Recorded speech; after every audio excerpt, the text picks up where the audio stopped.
In a distant village, nestled between rolling hills, lived a humble farmer and his wife. Their days were filled with hard work, tilling the land from sunrise to sunset. But their hearts were heavy. They longed for a child, a dream that seemed to fade with each passing year. Their little cottage, though warm, felt empty. One night, a ferocious storm raged across the land. The wind howled and the rain beat down relentlessly. As the farmer secured the last of his tools, a faint sound cut through the noise of the tempester baby's cry. He followed the sound, his lantern casting a weak glow against the darkness. And there, near the edge of his field, he found a tiny baby boy, wrapped in a simple cloth, miraculously safe from the downpour. He scooped the child into his arms and rushed back home. His wife, seeing the baby, was overcome with a mix of shock and overwhelming joy. "Perhaps," she whispered, tears streaming down her face, "this child is a gift sent to us." And so they welcomed the boy into their lives, loving him as their very own son. The boy grew into a strong and remarkably kind young man. He was a natural at farming, his hands skilled and his spirit tireless. He worked alongside his adoptive parents, plowing the fields, planting seeds, and carrying water from the well. While other young men his age would often complain about the hard labor, he worked with a quiet, patient determination. Something magical seemed to happen wherever he worked. The crops in his family's field grew taller and healthier than anyone else's. Their grains were plump, and every harvest was a bountiful one. You'd think the villagers would celebrate their neighbor's success. But instead, a shadow of jealousy crept into their hearts. "He must be using some sort of trick," they'd mutter amongst themselves. "No one's that lucky." Their envy soon turned to malice.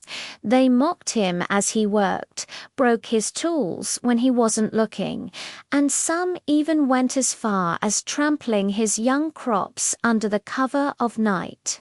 It was a constant barrage of cruelty.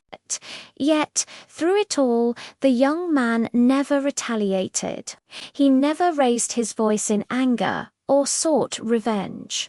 He simply repaired his broken tools, replanted his crushed seedlings, and continued to treat everyone with a quiet respect that baffled his tormentors. His calmness seemed to be a strength they couldn't understand or break. Then came a year of disaster. The rains didn't just fall, they poured, relentless and unforgiving. The river, usually a source of life, swelled into a monstrous force, bursting its banks and flooding the entire valley. In a matter of days, every field was a muddy wasteland. The harvest was completely destroyed. Despair fell over the village like a thick fog. Storehouses were empty, and the spectre of hunger haunted every home. Children's cries echoed through the quiet streets, and families sat in hopeless silence, their future looking bleak. But one person had been wise. The young farmer, with his usual foresight, had carefully stored away a surplus of grain from his previous bountiful harvests. He had more than enough to see his own family through the crisis. He could have locked his doors and weathered the famine alone, but his heart, full of compassion, wouldn't let him. So, under the cloak of darkness, while the rest of the village slept, he and his mother would cook hearty meals. Then he would slip out into the night, moving like a shadow from door to door, quietly leaving packages of warm food on every family's doorstep. The next morning, the villagers awoke to a miracle. Food waiting for them as if sent from the heavens. But they had no idea who their mysterious benefactor was, but this anonymous act of kindness became their lifeline. It kept the weakest from perishing and gave everyone a sliver of hope. Even as this nightly charity continued, the daytime brought no change. The villagers, unaware of the truth, continued to treat the young man with scorn. They couldn't connect the silent, hard-working boy they despised with the generous soul who was saving their lives. One evening, exhausted from a long day of trying to salvage what he could from his flooded fields, the young man sat outside his small home. He looked up at the stars and thought, "Why is this my path? Why does every act of goodwill I offer seem to be met with such bitterness? Is kindness always destined to be repaid with pain?" But his secret was not as well kept as he thought. An old man in the village, too frail for farm work but with eyes that missed nothing, had been watching from his window. He had seen the young man night after night, his silhouette burdened with baskets of food, moving silently through the village. The very next day, as the villagers gathered in the central square, their conversations filled with worry and suspicion, the old man slowly stood up. His voice, though weak, carried with authority. "You call this young man a cheat and a fraud," he declared, pointing a trembling finger towards the farmer's son. "You mock him and wish him ill.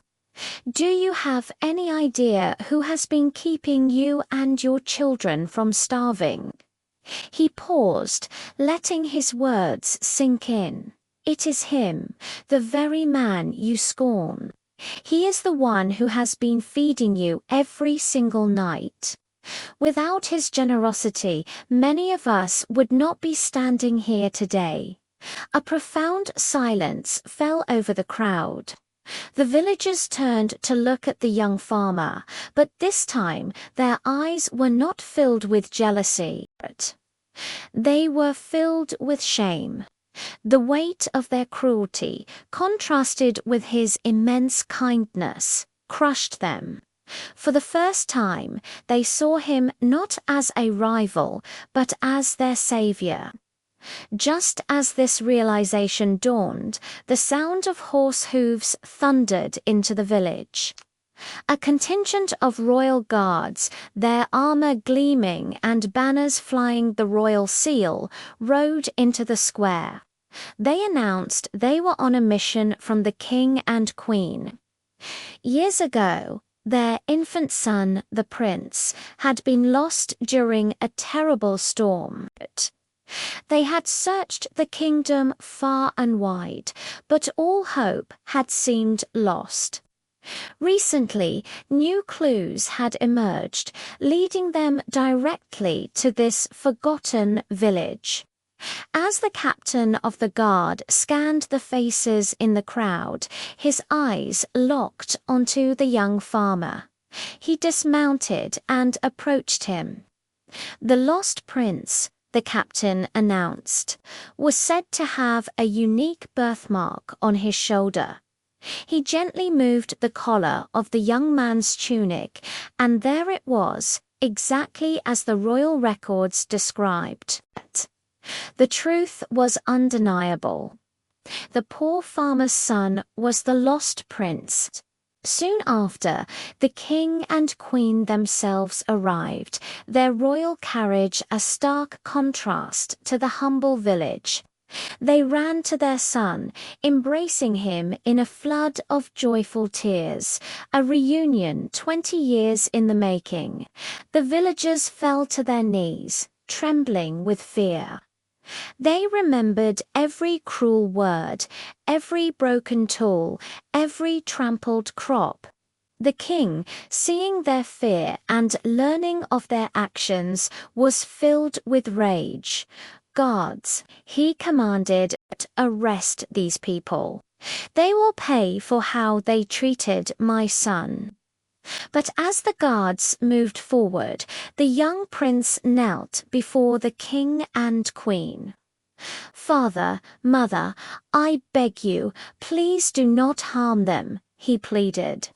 Their jealousy was born of hardship and fear. "If I could find it in my heart to forgive them when they caused me pain, how can I stand by and watch them be punished now that I have everything? Let us show them mercy, not vengeance."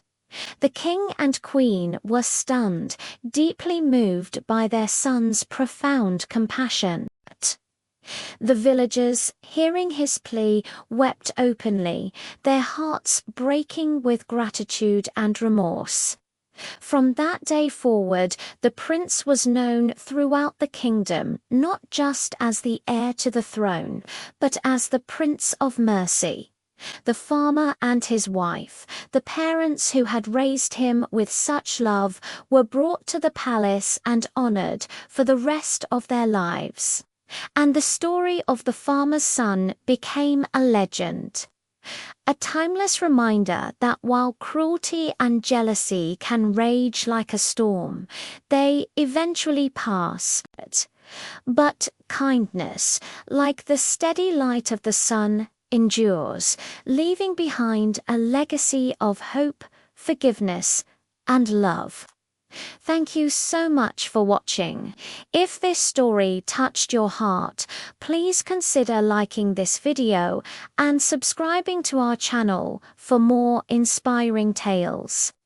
We'll see you in the next one.